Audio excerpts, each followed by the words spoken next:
It's time for this week's episode of Brandon Sports Talk, featuring in-depth interviews from those who are trending in the world of athletics.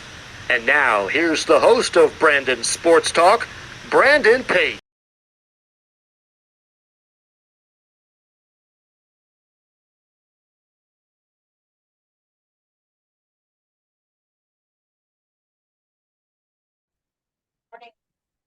Welcome back to Brandon Sports Talk. In today's episode, I have the privilege of interviewing the UC Davis is head women's golf coach, Coach Demi Runas. How are you doing today? I'm great, Brandon. Thanks for having me. Thank you. Can you talk about how you knew that you want to get started in coaching in college women's golf? It's a funny question for me because I had no idea that I was gonna get into this when I stopped my playing career. I retired in the fall. I mean, I say retired, it's a funny word to me, but I chose to step back from competitive professional golf the fall of 2021.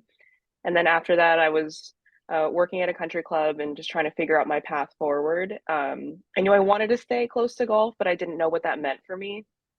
But I figured out pretty quickly when I was at the country club that it wasn't really the right environment for me. I think I'm just far too competitive as a person to I guess enjoy that part of the game in the golf world. But then the UC Davis job opened up, and I had a couple of I guess like coaches that were in college when I was a student athlete. Actually, my coach when I was at Davis called me and was like, "Hey, I think you should look into this. I think it's something you could be good at. It's a great opportunity. So why don't you just check it out?" So coaching kind of chose me. I guess that's the short answer to that long story. But it's been a really great experience so far. What was that experience like being a college golfer for UC Davis? It was really exciting because the Davis program still is very young.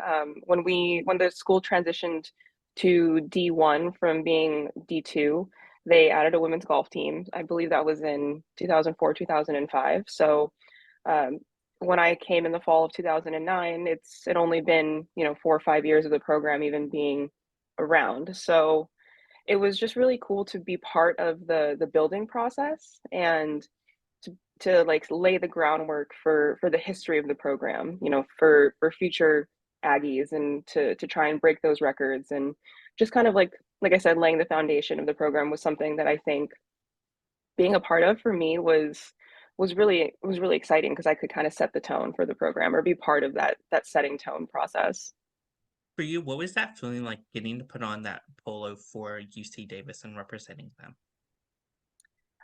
We have this thing at Davis.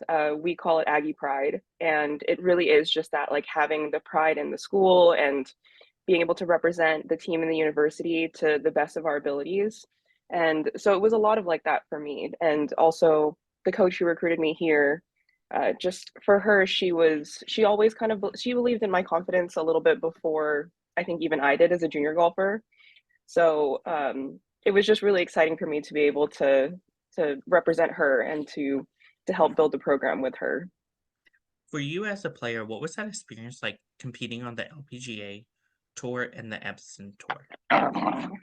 Um, I would say that was probably it was probably the most stressful point in my life, but also the most exciting. I mean, to make it to the upper levels of professional golf it's something that not a lot of people, I think more and more people endeavor to do it, but to actually like be able to do it and to succeed at it is something kind of really special. I wouldn't change anything about my career. Would I have loved to have a little bit more success out there? Absolutely. But I learned a lot about myself and, my work ethic and the determination I have.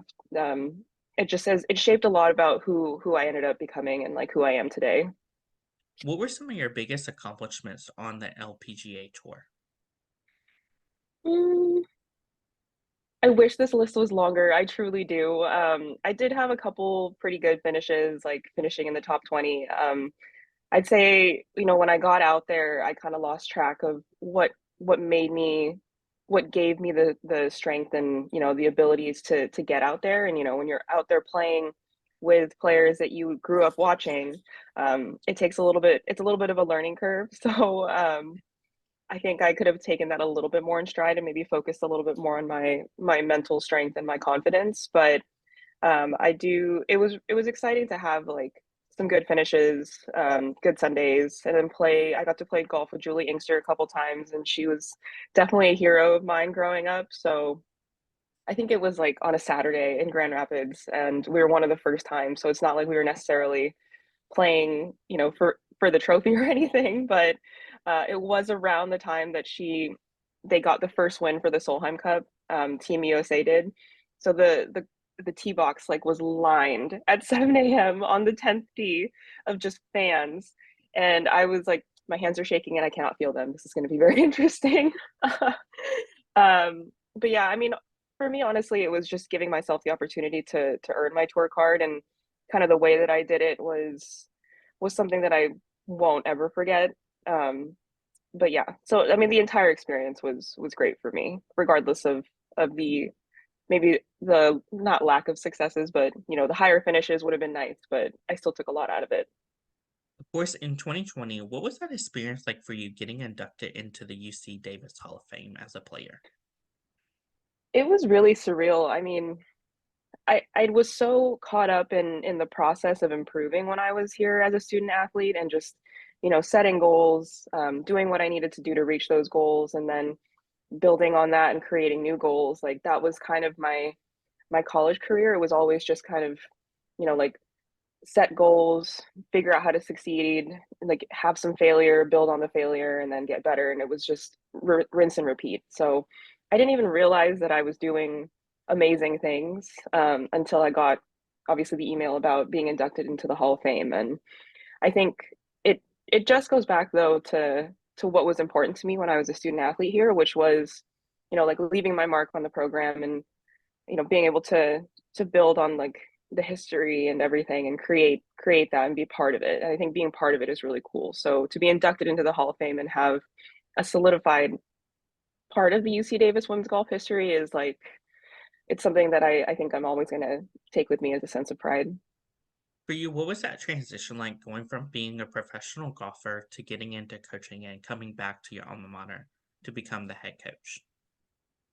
Um, it was, it kind of felt like I was coming home, honestly. It was, obvious, it was, I'm still very honored to be given the opportunity that I have, especially having no coaching experience, like coming straight off the tours, and getting a head coaching job at a D1 college is, it's pretty rare. And I think it's even more rare to be able to come back and do it at your alma mater. And Davis is a place that has always been really important to me. I think it's shaped a lot about who I am as a person now. So um, there is still, I still feel that same sense of pride, and even more so now that I get to have a different mark on the history as the head coach.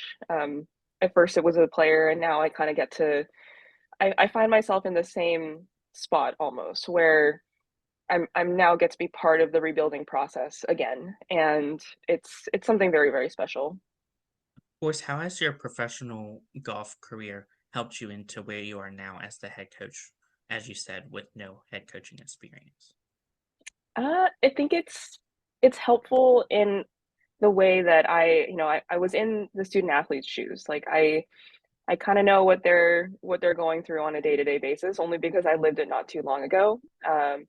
The current team that I have, they're all, I mean, Davis is a great institution just in regards to education. So they're smart kids. A lot of them are taking majors that I didn't even dare dream of considering when I was here as a student athlete. So it's a little different in that sense. Like I'm now I'm having to consider their class schedules, and figure out ways that I can help them on their way to being successful student athletes and people.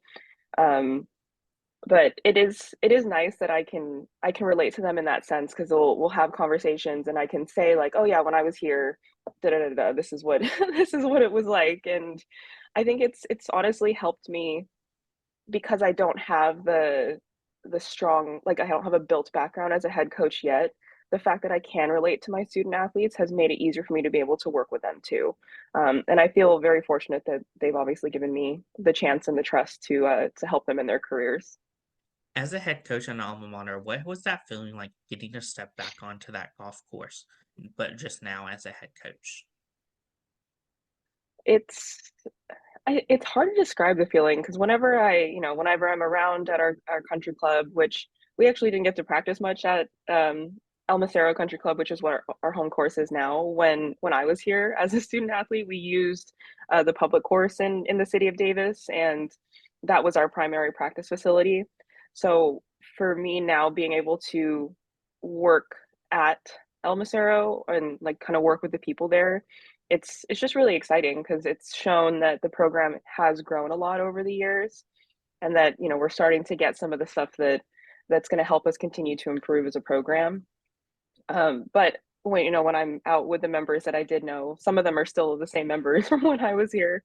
It's really nice to have been welcomed back so warmly to a place like Davis. And the Davis community is just something that it is California's college town. So there is a lot of pride even in the city of Davis for the university. So I think that's something that's important. It's what makes Davis really special.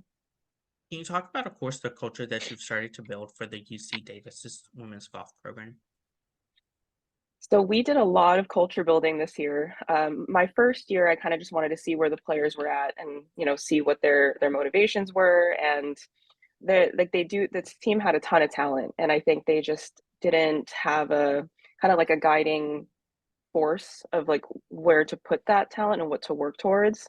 So we set like a team vision, we established core values for the program, and really what I've been trying to get them to understand is, like establish an open line of communication so that they know that they can come and talk to me about whatever it is that's going on in their lives, and they know that they can establish a relationship with me that's more than just like coaches just telling us to do these drills so that we can go to a tournament and try and play well.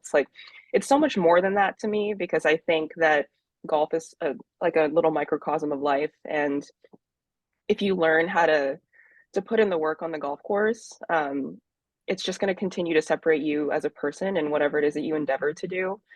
So yeah, I mean, my coach always said like how you do anything is how you do everything.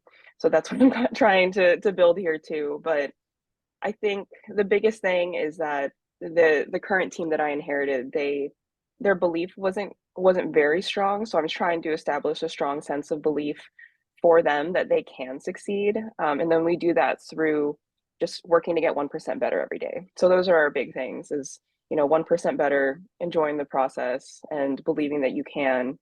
And it's worked out, I mean, fairly well, I guess, in the at least the year one. But it's just made like the entire energy of the group really fun, and I think we all enjoy being around each other, which is a good place to start. For you as a head coach, what was that feeling like getting to step back onto some of those golf courses that you as a player were playing on? I think thankfully I have some pretty good memories, but also some of the ones where I was like, oh, I remember having to hit that shot from over there. um, it is it's been a really great experience in that sense, like being able to be around some of the coaches that were coaching when I was in college, getting to pick their brains, and now also using all the information that I'm starting to accrue and help in ways that are going to help me make a difference with my team in the program too. But it's great being able to see like courses like Del Paso is where we host, and it's a really great golf course. Stanford we get to play, and also a really great golf course. So it's nice to be able to be around all of be around the environment that I think helped me in my career and like helped me become great. And I try to bring that same energy to my players. Who are some of the different teams that you compete against during these different tournaments? So we are in the Big West Conference. Within our conference, there's like Irvine, Long Beach, Hawaii's in our conference, Fullerton, Bakersfield, and there's 8. So I'm missing some now. Northridge. So those are the teams that we compete at our conference championship. But the way that golf is structured is you don't necessarily. It's just about getting into tournaments. Like Stanford can host a tournament and I can ask to play in it. And if they give me a spot, then we'll go play in that tournament. And that obviously has, teams like Stanford and UCLA and USC and like all of the Power Five schools. And I think it's great. That's the great thing about golf is that you have the ability to play like up and down. Like you can play up against teams that are very well established and you can get that experience and see what you need to do as a program in order to get better. And then you can play, like with the mid majors like that are on your level. There's so many different tournaments that we can play in and it'll give us exposure to a bunch of different teams that it's just there's so much room for growth as a program in that sense. And if you're willing to go out and maybe play in an event that is a little bit outside of your level and take it as a learning experience, then you can get so much better as a program that way. What is that like, obviously, as you said, getting to compete against some of those big programs like UCLA, Stanford, but also getting to compete against some of the programs maybe in your conference, like Longwood Beach and Hawaii? I think to me it's a little different on the coaching side because for me when I was here we got to be a pretty strong program in the country. I think that we were at some point like in the top 30. So I got to see those schools a lot as an athlete, but now with where the program is, we're slowly like we're starting to rebuild so we can get back to that level. But right now, like getting to see the schools in our conference, I think is equally as important because those are the teams that we're going to compete against at conference and kind of measure ourselves up against them. And, you know, it's interesting just because I think at our level, at the mid-major level, like there is so much room for success and like any one program can have a great season and qualify for the national championship. It's kind of just about timing and getting into the right tournaments on any given year. And then if you get to a point where you start to do better, then you get into more of those high profile events, and then it just helps your ranking that much more.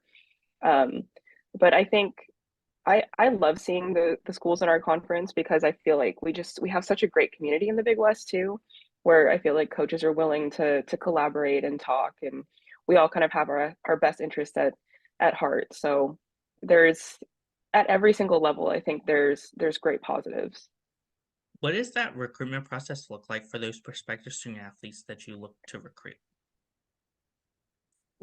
Recruiting, I think I obviously got thrown into all of this and I had to figure out what made the most sense for me and how I was going to build the program. I start very, very baseline with my recruits, which is basically just numbers. Like I look at their junior golf scoreboard ranking and their scoring average, and if it's within the level that I feel like is going to help push the program forward, then obviously I try to connect with them, and then it's been really just about selling. It's easy for me to talk about Davis because I love it, and I think the recruits that I have had the pleasure of getting to know can obviously feel that too. So it's for me, I get to just talk about how great Davis is on a daily basis, so it doesn't feel like I'm trying to like get them to come here. I'm just talking about how much I love the school and I love the program and all the great things that come along with being a UC Davis Aggie. So recruiting to me has actually been really fun because it's just about talking about something that I already know and love. But it is, I mean, obviously there's a level of you get said no. I hear no a lot more than I hear yes, which is I think that's just the nature of recruiting. But for us, it's you like I have to find the players who are really just going to love it here for all of the right reasons. Like Davis, you're going to get a great education, and we may not necessarily have all the bells and whistles as some of the other West Coast schools, but you're still going to get a quality experience because we're going to do our best to give you the opportunity to succeed on the golf course and in the classroom. So all of those things have been really fun to figure out for me. For you as a head coach in alma mater, what is it like seeing those freshmen put on that UC Davis polo for the first time versus your seniors putting it on for the last time?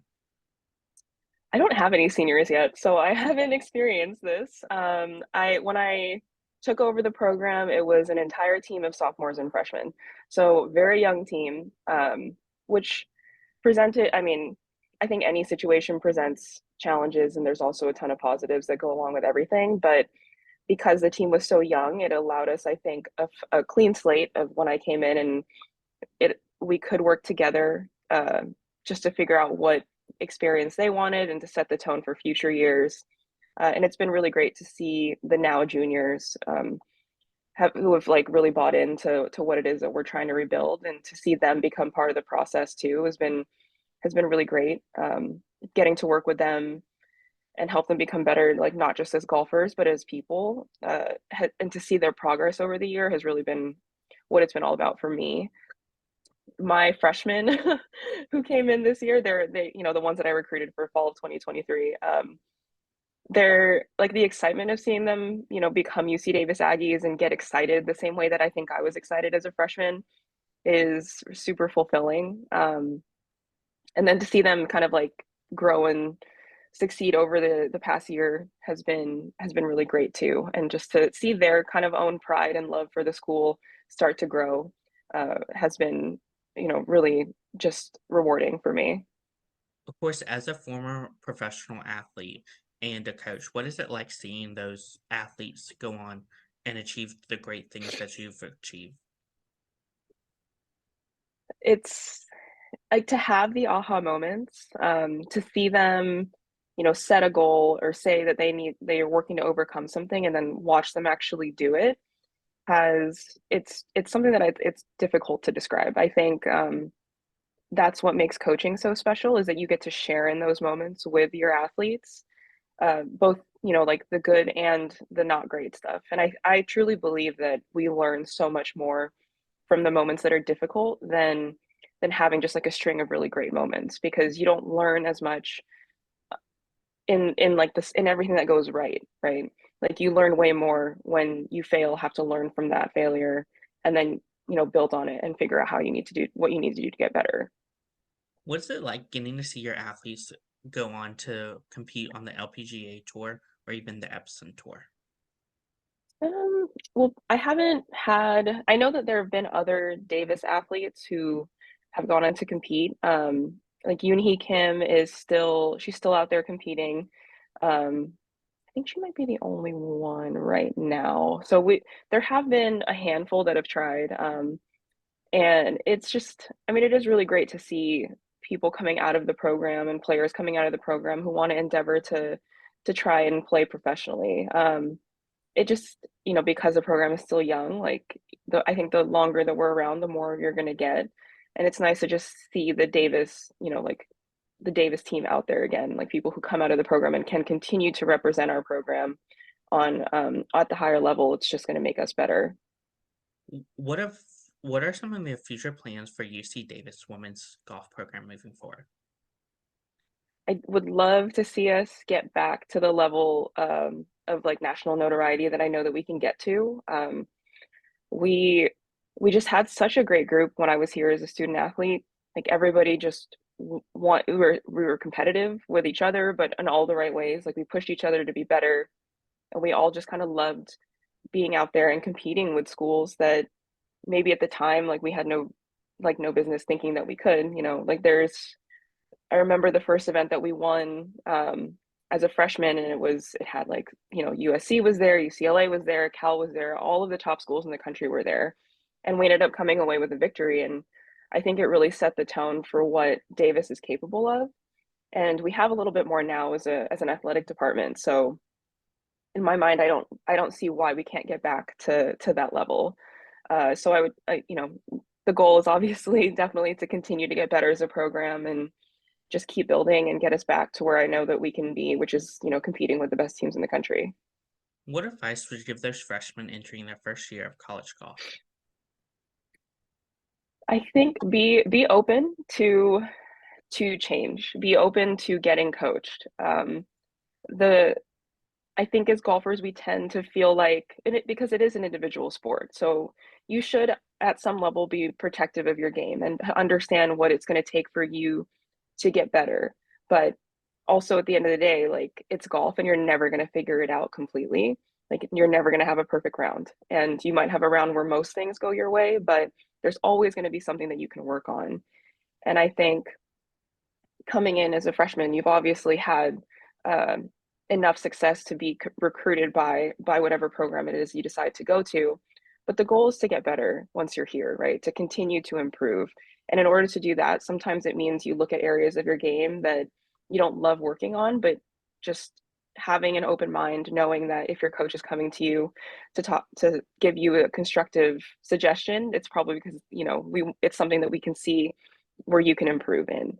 um, it doesn't always mean that it's easy to do it, but at the same time, if you're open to it, then you might see some improvement, and that's really the name of the game.